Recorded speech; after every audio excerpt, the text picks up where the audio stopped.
Hello, this is Gio and welcome to another video. Today we're doing another video inside of Hermitcraft Season Clockwork. I will be hoping to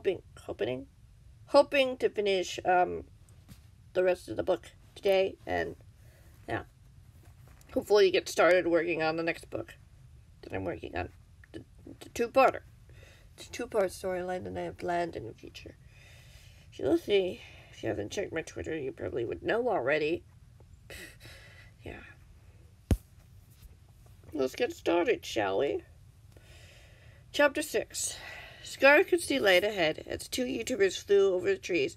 She was now being carried by B-dubs, who was trying his best to dodge the incoming phantoms that had decided to join the party. Trying his best not to drop him. It wasn't like he had nearly happened twice on their way over.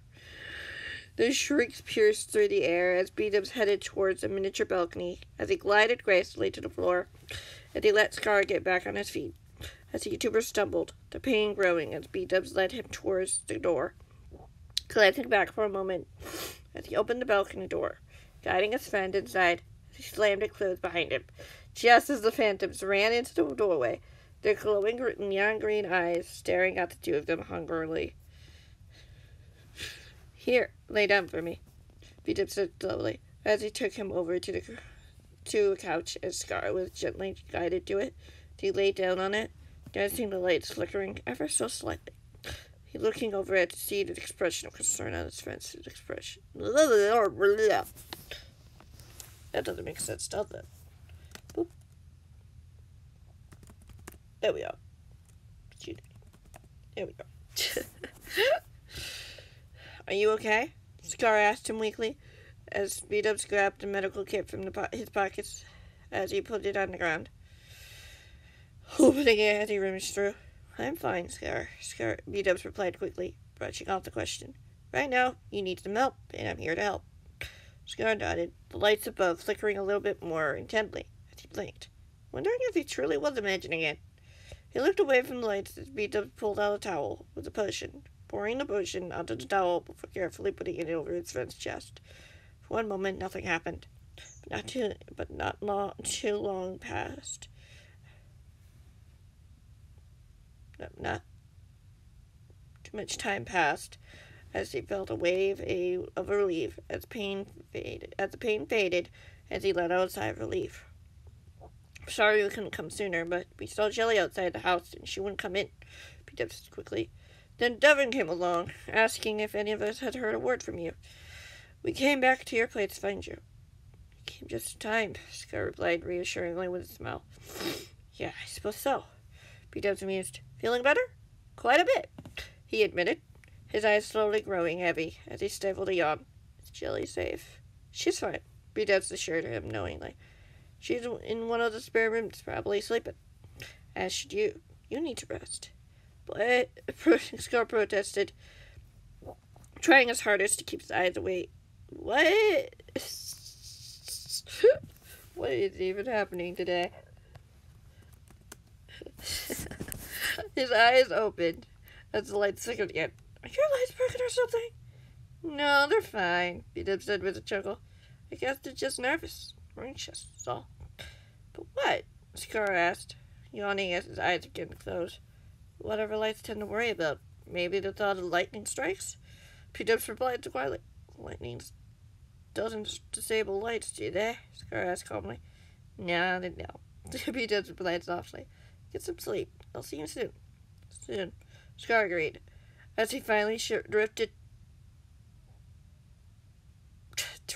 off to sleep, not remembering much after that terrifying evening. Much else after that, of that terrifying evening. Chapter 7. Scar opened his eyes again as he stared up at the ceiling above. The room lights had been turned off as the light from the balcony window poured into the room. Everything seemed calm and quiet as he turned his head from the ceiling above to the room, which appeared empty. The room's door was open, though, which seemed to suggest that someone had been here not too long ago. He yawned as he went to sit up, groaning a little as he moved his hand to the sheets beside him to find something soft lying there. Looking down to see Jelly sleeping peacefully next to him. He smiled as he stroked her a few times before letting her be. He looked down towards the window, seeing the calm new morning coming to life. Had he only been out for a night? What exactly happened back there? Was everyone okay? Had he been the only one that the men had attacked that night? He hoped so. He wasn't sure he wanted to imagine the men attacking someone else after failing to get him. It only took him a little bit of time, though, to realize that he was no longer in pain. Whatever his friend had given him had definitely worked. It's magic. He was grateful for that, but it didn't mean the events of that night were any less terrifying. His thoughts were redirected when he heard footsteps in the hallway. As he turned his head towards the door warily, he waited patiently as he heard the footsteps approach as someone arrived to his door and peeked in their head in. "Ah, you're awake," a young boy with ginger curls and bright blue eyes said with a smile. "Hey, Liam," Scar said with a smile, having seen the boy once or twice. He had been a big help for them so far, and even when he'd first come across Green back at the place he'd been working at. "I thought you were busy at your job." "I've got people who can lend a hand," Liam nodded with a smile as he walked the rest away in. "Besides, I just got here yesterday to help you do something." "What exactly is that?" Scar asked curiously as he tilted his head. The boy shrugged. "That's not my secret at all." "Come on," Scar sighed as the boy chuckled. He smiled as he added, "It's good to see you again, at least." "Certainly," the boy agreed as he arrived at a chest and opened it. "Would you like something to eat?" "Yes, please," Scar said eagerly as the boy nodded as he pulled something out of the chest and walked over to him and handed it over. Scar took it gratefully. "Thank you. I guess you can imagine whatever you want him to eat." "Oh dear, that could get badly." Liam said nothing as the YouTuber watched him return to the chest and close it, reorganizing some of the items on a nearby shelf. "I hope you don't mind staying here for a little bit until your base can be rebuilt." Sorry for sniffles. "How badly damaged is it?" Scar asked nervously.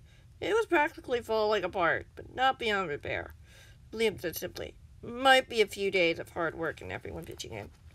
"I don't mind," Scar admitted. "So long as I have Jelly and you guys." "That's good," Liam replied, glancing over at the door.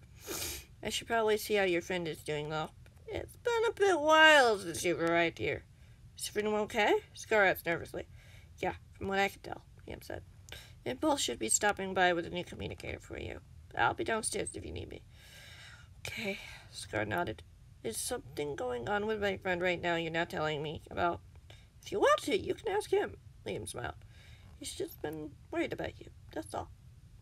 "Well, hopefully knowing I'm fine will help," Scar beamed. "Yeah, I'm sure that will."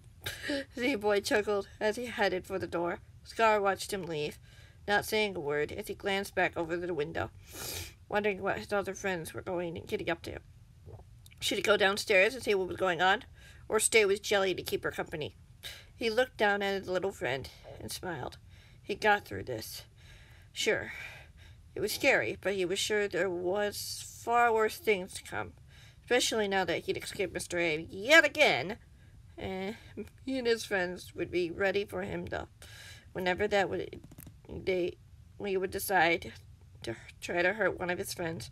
He may not be the strongest fighter in the group, but there was still something he had to offer that he hoped would convince the men to stay away from his friends.